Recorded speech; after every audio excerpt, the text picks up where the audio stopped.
Assalamualaikum warahmatullahi wabarakatuh. Saya Nurul Safitri Ramadhani dengan rekan saya dari kelompok 1 akan membawakan materi mengenai perkembangan fisik dan psikomotorik peserta didik serta problematikanya. Di sini saya akan menjelaskan mengenai perubahan fisik dan perubahan psikis. Perubahan fisik adalah perubahan yang meliputi perkembangan biologis dasar sebagai hasil dari konsepsi dan hasil dari interaksi proses biologis dan genetika dengan lingkungan. Perubahan psikis adalah perubahan yang menyangkut keseluruhan karakteristik psikologis individu seperti perkembangan kognitif, emosi, sosial, dan moral. Selanjutnya mengenai profil tokoh, definisi, karakter, serta problematika perkembangan peserta didik akan disampaikan oleh rekan saya. Assalamualaikum warahmatullahi wabarakatuh. Perkenalkan, nama saya Robi Alkatani.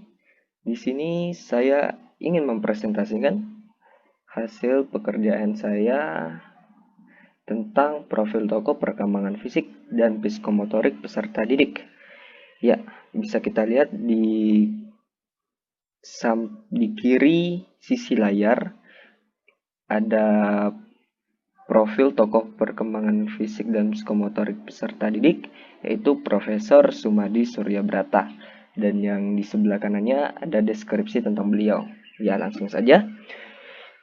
Beliau menempuh pendidikan sarjana di bidang pedagogik Universitas Gadjah Mada, dan pada tahun 1973, Profesor memperoleh gelar Master of Art atau MA dalam bidang psikologi dari Ball State University, Mons, Indiana, mendapatkan gelar AIDS di bidang psikometri dari universitas yang sama. Gelar doktor di bidang psikologi, pengukuran, dan statistik diperoleh beliau di University of Iowa pada tahun 1976. Profesor Sumadi menghembuskan nafas terakhir pada tanggal 12 Desember 2004. Bagi para akademisi Indonesia, Profesor Sumadi Suryabrata merupakan seorang pendidik, akademisi, dan peneliti yang sejati serta penulis buku yang sangat produktif. Atas kontribusi dan dedikasi yang beliau berikan pada dunia pendidikan di Indonesia tersebut, nama Profesor Sumadi diabadikan sebagai salah satu kategori award oleh Himpunan Evaluasi Pendidikan Indonesia atau HEPI. Penghargaan Profesor Sumadi Suryabrata Award diberikan kepada individu yang memiliki komitmen dan pengabdian dalam bidang evaluasi, penilaian, dan pengukuran pendidikan. Mungkin itu saja yang dapat saya sampaikan. Terima kasih. Saya tutup. Wabillahi taufiq wal hidayah. Wassalamualaikum warahmatullahi wabarakatuh. Terima kasih. Perkembangan fisik dan psikomotorik. Fisik, istilah perkembangan lebih dapat mencerminkan sifat-sifat yang khas mengenai gejala psikologi yang nampak. Terdapat beberapa prinsip yang didukung hampir semua ahli. Yang pertama, manusia berkembang dalam tingkat yang berbeda. Yang kedua, perkembangan relatif runtut. Dan yang ketiga, perkembangan berjalan secara gradual. Selanjutnya, psikomotorik. Perkembangan bisa terjadi dalam bentuk perubahan kuantitatif dan kualitatif.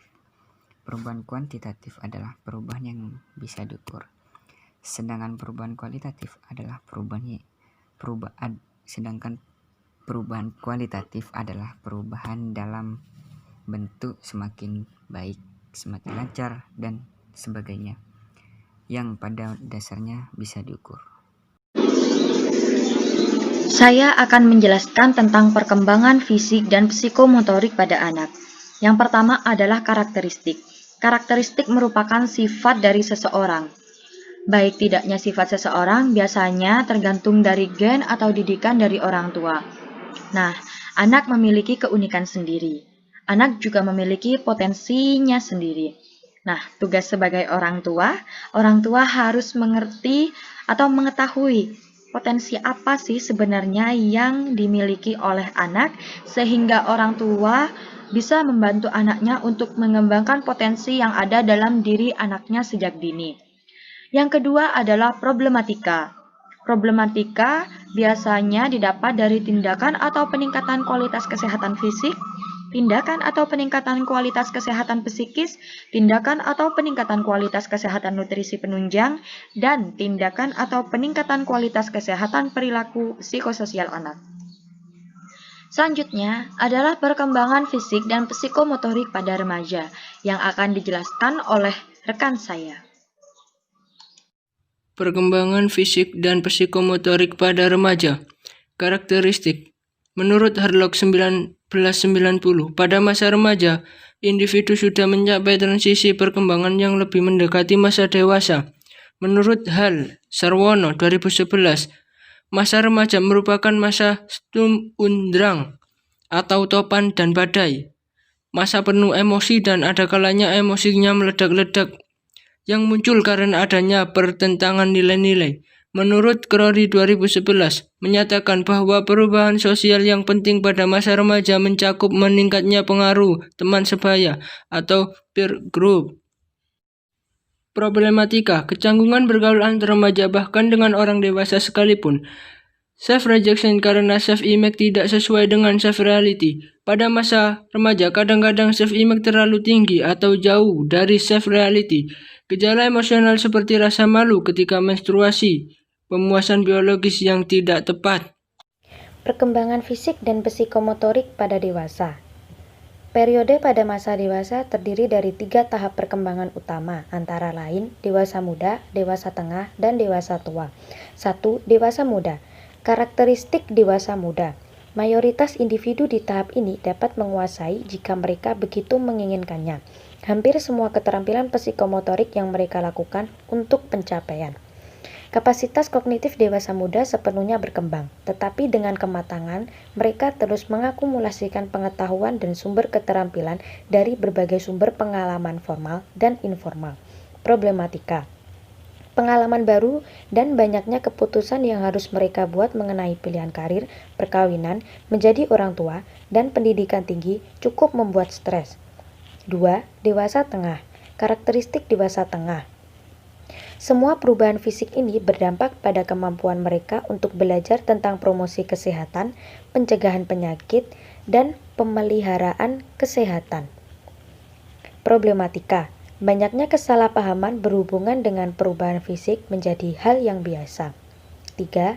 Dewasa tua. Karakteristik dewasa tua. Perubahan fungsi fisiologis dapat menyebabkan perubahan tambahan pada kemampuan belajar. Sekalipun ada perubahan dalam kognisi akibat terjadinya penuaan, sebagian besar penelitian mendukung pendapat yang menyatakan bahwa kemampuan lansia untuk belajar dan mengingat sebenarnya sama baiknya dengan yang sebelumnya. Problematika. Berbicara dengan lansia tentang pengalaman mereka dapat sangat menstimulasi. Lagi pula jawaban mereka memberikan suatu wawasan ke dalam sisi kemanusiaan, kemampuan, dan kepentingan mereka. Terima kasih. Selanjutnya materi akan dibacakan oleh rekan saya yang bernama Rizal. Assalamualaikum warahmatullahi wabarakatuh. Perkenalkan, nama saya Rizal Muhammad. NIM saya 20061113674. Di sini saya akan menjelaskan presentasi materi perkembangan fisik dan psikomotorik dan problematikanya. Di sini saya bertugas memberikan kesimpulan, yaitu materi yang sudah dijelaskan oleh teman-teman di sebelumnya. Perkembangan fisik yaitu bisa disebut juga dengan perkembangan biologis, yaitu meliputi perubahan-perubahan di dalam tubuh. Sedangkan perkembangan psikomotorik yaitu perkembangan yang mengontrol gerakan-gerakan, mengkoordinasi gerakan saraf-saraf dan otot. Dalam perkembangan psikomotorik melibatkan bagian tubuh besar dan bagian tubuh ringan. Sedangkan yang memerlukan bagian besar yaitu seperti berlari, meloncat, dan duduk, dan lain-lain. Sedangkan yang membutuhkan bagian ringan seperti mengambil, memegang, dan bernyanyi, dan masih banyak lainnya, yang semua itu diperlukan dalam kehidupan sehari-hari. Perkembangan fisik dan psikomotorik memiliki problematika. Problematikanya dibagi menjadi 3, yaitu faktor psikis, fisiologi, dan faktor sosial atau lingkungan. Dalam faktor fisiologi yaitu faktor yang dipengaruhi oleh genetik, atau keturunan. Misalnya seperti tuli yang tidak bisa mendengarkan sehingga tidak bisa berbicara.